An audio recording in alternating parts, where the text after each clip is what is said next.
Welcome to the Deep Dive, where we take your sources and extract the most important nuggets of knowledge to make you well-informed, fast. Today we're diving into a book that, well, it really sparked a financial revolution for millions. Robert T. Kiyosaki's Rich Dad, Poor Dad. Since it came out back in 1997, it's sold, over 40 million copies worldwide? That's huge. Our mission for this deep dive is to unpack its, let's say, audacious claims, explore why it resonates so powerfully for some people, and honestly confront its criticisms too, so you can decide what, if anything, to take away for your own financial journey. Yeah, it's definitely a book that polarizes opinion, isn't it? It's often seen as like a foundational text for aspiring entrepreneurs and people just starting to learn about finance. But it also ignites some pretty fierce debate. We're going to explore exactly why it's so beloved by some and, where others find its approach maybe falls a bit short. Okay, so to really get Kiyosaki's ideas, we need to understand these two key figures he uses, the rich dad and the poor dad. He sets up his biological father as the poor dad, highly educated, got a PhD, government employee, really valued traditional academic education and job security above everything. Right, the safe path, supposedly. Then there's rich dad. This is his best friend's father, a successful entrepreneur, very little formal schooling, but Kiyosaki says he had this incredible financial intelligence. And what's so fascinating here is how he uses them. They're less like real detailed biographies and more like, allegories, powerful ones. Yeah. They basically embody two fundamentally opposing ways of thinking about money, education, and how you actually build wealth. Yeah, it's like a clash of mindsets. Exactly, playing out through these two figures. Okay, so from that basic setup, the book pulls out several key lessons that honestly really challenge how most of us think about money. Let's start with maybe the core idea, the one that grabs everyone. The rich don't work for money, money works for them. How does he actually explain that? What does that mean in practice? Well, he hammers home the power of assets. Kiyosaki argues most people are stuck in what he famously calls the rat race, earning and spending. Right.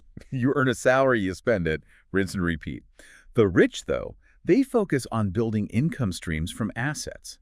Things like rental properties, businesses, stocks, investments, stuff that keeps generating cash, long after you put in the initial work. Okay. And this ties right into his next big point, this idea about education. He claims schools mostly teach you how to be a good employee. How to work for money. Exactly, not how to make money work for you. So financial literacy, understanding money, becomes way more important than just academic smarts. That means learning about accounting, investing, how markets work, even understanding basic legal stuff. That makes a lot of sense when you put it that way. And that leads right into the concept that I think really clicks for a lot of readers and changes how they see their own finances. Yeah. That's the huge difference between assets and liabilities. And he has that famous, maybe controversial example of your own house. Yeah. He argues it's often a liability if its costs, mortgage, taxes, upkeep, and take more money out of your pocket than it brings in. That's a massive mindset shift for people, isn't it? We're always told a house is your biggest asset. It absolutely is a shift. He's really pushing us to think differently, not just about value, but about cash flow. Yeah. He frames it so simply. Does it put money in your pocket or does it take money out? That's the question. Right. And if you look at the bigger picture, it underlines why it's so important strategically to focus on acquiring income-generating assets like rental properties, dividend stocks, maybe intellectual property, and just as importantly, avoiding consumer debt that just, drains your ability to build wealth. Kiyosaki also kind of throws conventional wisdom about jobs out the window. He really pushes the importance of taking calculated risks, embracing entrepreneurship. He even suggests that job security is basically a myth today. It's a pretty bold statement for a lot of listeners, right? Oh, absolutely. It's bold. He argues that real security doesn't come from relying on one boss or one company. It comes from financial independence. Okay. His point is, with globalization, automation, companies always restructuring, that traditional employer-employee deal isn't as stable as it maybe once seemed. Yeah, things change fast. For sure. And that ties into his final key lesson, which is moving from work to earn to work to learn. Okay. What's the distinction there? It's not just about learning skills for your current job. It's about deliberately diversifying your skill set to become more, let's say, financially agile, learning things like sales, marketing, how to manage people, skills that help you build assets or run a business, not just climb a corporate ladder. It's about investing in yourself and your financial know-how continuously. Okay, so those are some powerful, maybe even radical ideas. Given that What are the big strengths that have made this book such a global phenomenon? I mean, many readers rave about how simple and motivating it is. But does that simplicity sometimes become, well, oversimplification when you try to apply it in the real world? That's a fair point. Its simplicity is kind of a double-edged sword, you could say, but it's definitely a strength for accessibility.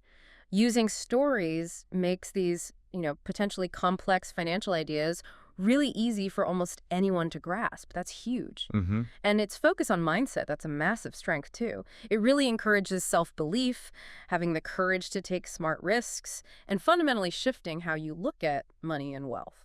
It definitely challenges you. Yeah, and it undeniably shines a light on what many see as flaws in traditional education, specifically how it often just skips over practical financial literacy. Right, stuff you Yeah. actually need day to day. Exactly. And looking bigger picture, even with some of the nuances we'll get into, many of those core concepts, like that asset versus liability distinction, Yeah, they still feel pretty relevant, don't they? Even decades later across different economies. absolutely. It forces you to really question those common assumptions about what wealth actually looks like and how it's built.